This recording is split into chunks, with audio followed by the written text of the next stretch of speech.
कहते हैं क्या? और आइए इस भजन के माध्यम से पहले क्या कहेंगे? क्या कि एक दिन की बात है, जरा सुनिएगा ध्यान से, कि एक दिन की बात है, जरा सुनिएगा ध्यान से, कि जब हो गया घर में झगड़ा हमारे शंकर भगवान से। और आइए इस भजन के माध्यम से सुनेंगे कैसे मैया पार्वती भोलेनाथ से झगड़ा कर रही है, नोक झोंक हो रहा है, उसके बाद पूरा प्यार वाली बातें भी हो रही है उस भजन में, है ना? तो शंकर भगवान कहते हैं क्या कहते हैं? कि नहीं खाए खोआ मेवा, अच्छा, हो नहीं मिसरी मलाई,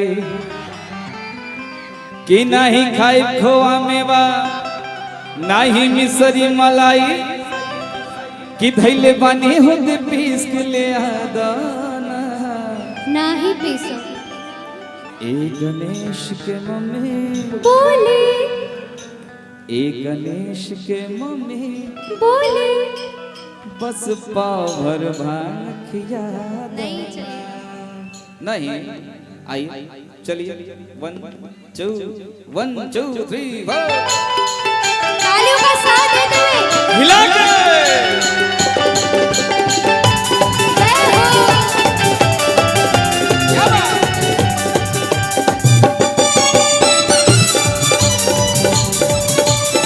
ए गणेश के मम्मी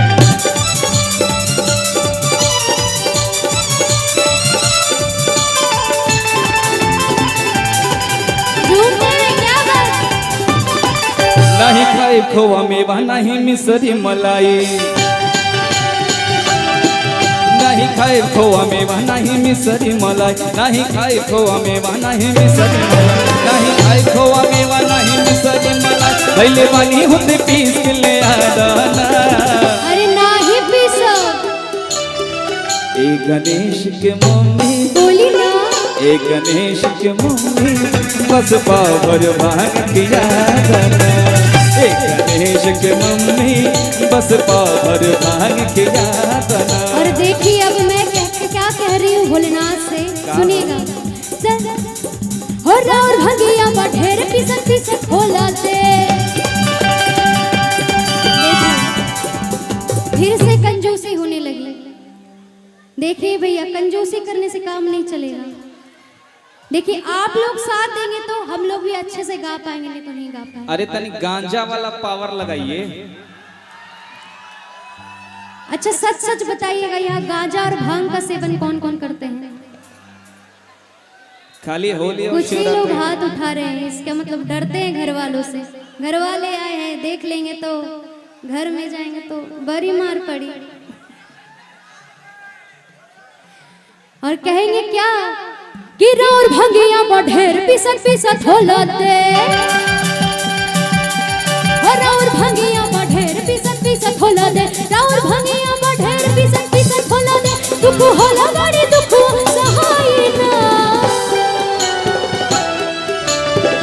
ए गणेश के पापा, ए गणेश के पापा हमसे भांग पिसाई ना, ए गणेश के पापा हमसे भांग पिसाई ना।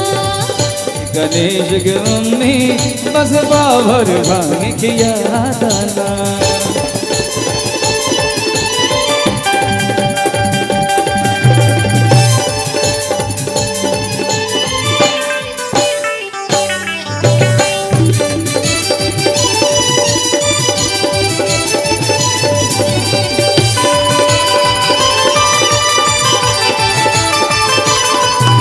एक और जी सुनी, बोली। हो नहीं खाए बखवा मलाई मिसरी, नहीं खाए मखवा मलाई मिसरी, नहीं चितवा से भंगिया के साथ मिसरी, हो नहीं खाए मखवा मलाई मिसरी, नहीं चितवा से भंगिया के साथ मिसरी। सुन बतिया हमार की न भावे जेवना, हो सुन बतिया हमार इना भावे जेवना हमरा सामने से जल्दी हटा दाना वो तो ए ना गणेश के मम्मी बोली ए गणेश के मम्मी बस पावर भाग खिया दाना ए गणेश के मम्मी बस पावर भाग खिया दाना ए गणेश के पापा हमसे भांग पिसाए ना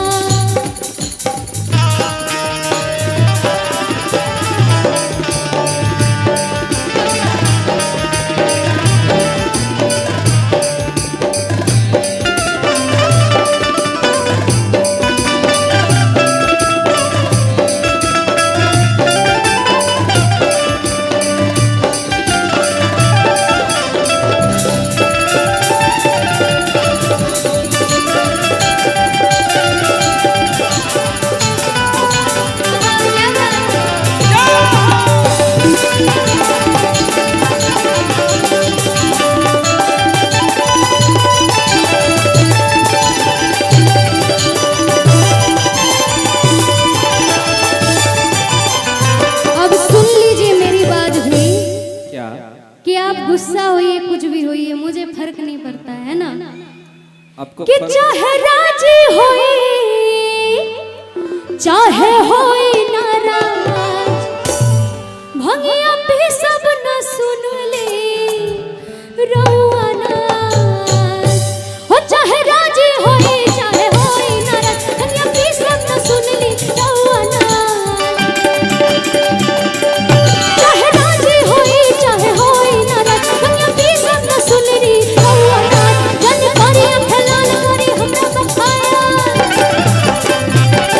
हो जन करी अखलाल करी हमरा बखाया हम छोड़ी न कना सब नसाई ना